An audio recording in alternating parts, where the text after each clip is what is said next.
Supreme court ਨੇ ਅੱਜ Florida ਦੀ ਉਸ ਕੋਸ਼ਿਸ਼ ਨੂੰ ਨਾ ਕਰ ਦਿੱਤੀ ਜਿਸ ਦੇ ਤਹਿਤ ਫਲੋਰੀਡਾ ਵਾਲੇ ਕੋਸ਼ਿਸ਼ ਕਰ ਰਹੇ ਸੀ ਕੈਲੀਫੋਰਨੀਆ ਤੇ ਵਾਸ਼ਿੰਗਟਨ ਦੇ ਉਲਟ ਲਾਸੂਟ ਕਰਨ ਦੇ ਲਈ ਇਮੀਗ੍ਰੈਂਟ ਟਰੱਕ ਡਰਾਈਵਰਸ ਦੇ ਸੀਡੀਐਲਸ ਨੂੰ ਲੈ ਕੇ ਫਲੋਰੀਡਾ ਨੇ ਜਿਹੜਾ ਸੋਚਿਆ ਸੀਗਾ ਵੀ ਜਿਹੜਾ ਫੇਟਲ ਕ੍ਰੈਸ਼ ਹੋਇਆ ਸੀ ਅਗਸਤ 2025 ਦੇ ਵਿੱਚ ਜਿਸ ਵਿੱਚ ਹਰਜਿੰਦਰ ਸਿੰਘ ਜਿਹੜਾ ਇੰਡੀਅਨ ਨੈਸ਼ਨਲ ਸੀਗਾ ਜੋ ਮੈਕਸੀਕੋ ਥਾਣੀ ਯੂਐਸ ਚ ਕ੍ਰਾਸ ਕਰਕੇ ਆਇਆ ਸੀ ਇੱਕ ਯੂ ਟਰਨ ਲੈਣ ਲੱਗਿਆ ਜਦੋਂ ਐਕਸੀਡੈਂਟ ਹੋਇਆ ਸੀ ਤਾਂ ਉਸ ਟਾਈਮ ਦੇ ਉੱਤੇ ਇਹਨਾਂ ਨੇ ਇਹ ਕਿਹਾ ਸੀਗਾ ਵੀ ਇਹ ਰੋਡ ਸਾਈਨਸ ਪੜ੍ਹ ਨਹੀਂ ਸੀ ਸਕਦਾ ਤੇ ਇਸ ਦੇ ਉੱਤੇ ਕ੍ਰਿਮੀਨਲ ਚਾਰजेस ਇਹਨਾਂ ਨੇ ਲਾਏ ਸੀ ਜਿਸ ਦੇ ਲਈ ਇਸਨੇ ਨਾਟ ਗਿਲਟੀ ਪਲੀ ਕੀਤਾ ਸੀ। ਡਿਪਾਰਟਮੈਂਟ ਆਫ ਹੋਮਲੈਂਡ ਸਿਕਿਉਰਿਟੀ ਤੇ ਫਲੋਰੀਡਾ ਦੇ ਅਧਿਕਾਰੀਆਂ ਨੇ ਕਿਹਾ ਵੀ ਇਹ ਕਮਰਸ਼ੀਅਲ ਡਰਾਈਵਰ ਲਾਇਸੈਂਸ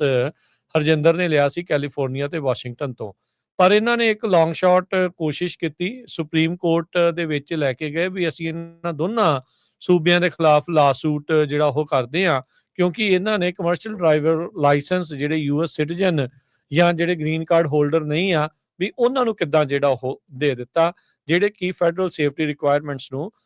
ਨਹੀਂ ਜਿਹੜੇ ਕਰਦੇ ਹੈਗੇ ਕੰਪਲਾਈ ਨਹੀਂ ਕਰਦੇ ਹੈਗੇ। ਕੈਲੀਫੋਰਨੀਆ ਤੇ ਵਾਸ਼ਿੰਗਟਨ ਦੇ ਕਹਿੰਦੇ ਵੀ ਡਿਸੀਜਨ ਨੇ ਉਹਨਾਂ ਦੇ ਜਿਹੜੇ ਸਿਟੀਜ਼ਨਸ ਆ ਉਹਨਾਂ ਨੂੰ ਖਤਰੇ ਦੇ ਵਿੱਚ ਪਾਇਆ ਆ। ਇਹ ਜਿਹੜੇ ਅਟਾਰਨੀ ਜਨਰਲ ਸੀਗੇ ਫਲੋਰੀਡਾ ਦੇ ਜੇਮਸ ਉਥਮੇਅਰ ਉਹਨਾਂ ਨੇ ਇਸ ਦੇ ਵਿੱਚ ਦਾਵਾ ਕੀਤਾ ਸੀਗਾ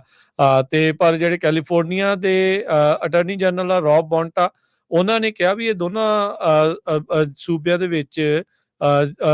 ਜਿਹੜਾ ਲਾਇਸੈਂਸ ਉਸ ਨੂੰ ਦਿੱਤਾ ਗਿਆ ਆ ਫਲੋਰੀਡਾ ਦੀ ਇਸ ਜਿਹੜੀ ਅਸਰਸ਼ਨ ਆ ਉਸ ਨੂੰ ਉਹ ਰਿਜੈਕਟ ਕਰਦੇ ਹੈਗੇ ਆ। ਸੋ ਡੀਐਮਵੀ ਨੇ ਕਿਹਾ ਵੀ ਉਹਨਾਂ ਦੀ ਲੀਗਲ ਪ੍ਰੈਜ਼ੈਂਸ ਆ ਫੈਡਰਲ ਡਾਟਾਬੇਸ ਜਿਹੜਾ ਸੇਵ ਕਰਕੇ ਆ ਉਹਦੇ ਵਿੱਚੋਂ ਅਸੀਂ ਉਸ ਨੂੰ ਵੈਰੀਫਾਈ ਕੀਤਾ ਸੀ। ਟੈਸਟ ਉਹਦਾ ਇੰਗਲਿਸ਼ ਪ੍ਰੋਫੀਸ਼ੀਐਂਸੀ ਦੇ ਵਿੱਚ ਜੋ ਸਟੇਟ ਲਾ ਦੇ ਅਧੀਨ ਰਿਕੁਆਇਰਡ ਆ ਉਹ ਉਸਨੇ ਪੂਰਾ ਕੀਤਾ ਸੀਗਾ। ਸੋ ਉਸੇ ਕਰਕੇ ਹੀ ਉਸ ਨੂੰ ਲਾਇਸੈਂਸ ਦਿੱਤਾ ਜਿਹੜਾ ਹੋ ਗਿਆ ਸੀਗਾ। ਸੋ ਨਾਨ ਡੋਮਿਸਾਈਲਡ ਕਮਰਸ਼ੀਅਲ ਲਾਇਸੈਂਸ ਇਸ ਨੂੰ ਮਿਲਿਆ ਸੀਗਾ ਤੇ ਕੈਲੀਫੋਰਨੀਆ ਨੇ ਕਿਹਾ ਵੀ ਅਸੀਂ ਤਾਂ ਭਾਈ ਪੂਰੀ ਤਰ੍ਹਾਂ ਕੰਪਲਾਈ ਕੀਤਾ ਸਟੇਟ ਦੀਆਂ ਰੈਗੂਲੇਸ਼ਨਸ ਵੀ ਤੇ ਫੈਡਰਲ ਰੈਗੂਲੇਸ਼ਨਸ ਲਈ। ਸੋ ਇਸ ਲਈ ਇਹ ਚੀਜ਼ ਜਿਹੜਾ ਦਾਵਾ ਕਰ ਰਹੇ ਫਲੋਰੀਡਾ ਵਾਲੇ ਵੀ ਅਸੀਂ ਰੈਗੂਲੇਸ਼ਨਸ ਨੂੰ ਛਿੱਕੇ ਟੰਗਿਆ ਜਾਂ ਉਹਨਾਂ ਨੂੰ ਪੂਰਾ ਨਹੀਂ ਕੀਤਾ ਉਹ ਟੋਟਲੀ ਜਿਹੜੀ ਉਹ ਗਲਤ ਜਿਹੜੀ ਗੱਲ ਹੈਗੀ ਆ। ਸੋ ਇਸੇ ਚੀਜ਼ ਦੇ ਉੱਤੇ ਸੁਪਰੀਮ ਕੋਰਟ ਨੇ ਬੇਸਿਕਲੀ ਹਾਮੀ ਭਰਦੇ ਹੋਏ ਫਲੋਰੀਡਾ ਨੂੰ ਇਹਨਾਂ ਜਿਹੜੇ ਲਾਇਸੈਂਸ ਦੇ ਆਧਾਰ ਦੇ ਉੱਤੇ ਨਾਨ ਡੋਮਿਸਾਈਲਡ ਵਾਲੇ ਲਾਇਸੈਂਸ ਦੇ ਆਧਾਰ ਦੇ ਉੱਤੇ ਜਿਹੜਾ ਸੂ ਕਰਨਾ ਚਾਹ ਰਹੇ ਸੀਗੇ ਉਸ ਕੋਸ਼ਿਸ਼ ਨੂੰ ਇਹਨਾਂ ਨੇ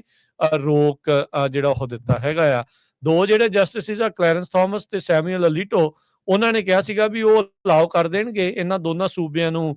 ਜਿਹੜਾ ਲਾਸੂਟ ਜਿਹੜਾ ਕਰਨ ਦੇ ਲਈ ਸੂ ਕਰਨ ਦੇ ਲਈ ਪਰ ਬਾਕੀ ਜਿਹੜੇ ਜਸਟਿਸਿਸ ਆ ਮੈਨੂੰ ਲੱਗਦਾ ਉਹ ਇਹਨਾਂ ਦੇ ਹੱਕ ਦੇ ਵਿੱਚ ਨਹੀਂ ਆਏ ਹੈਗੇ। ਉਦਾਂ ਯੂਐਸ ਡਿਪਾਰਟਮੈਂਟ ਆਫ ਟਰਾਂਸਪੋਰਟੇਸ਼ਨ ਦੇ ਦੁਆਰਾ ਨਾਨ ਡੋਮਿਸਾਈਲਡ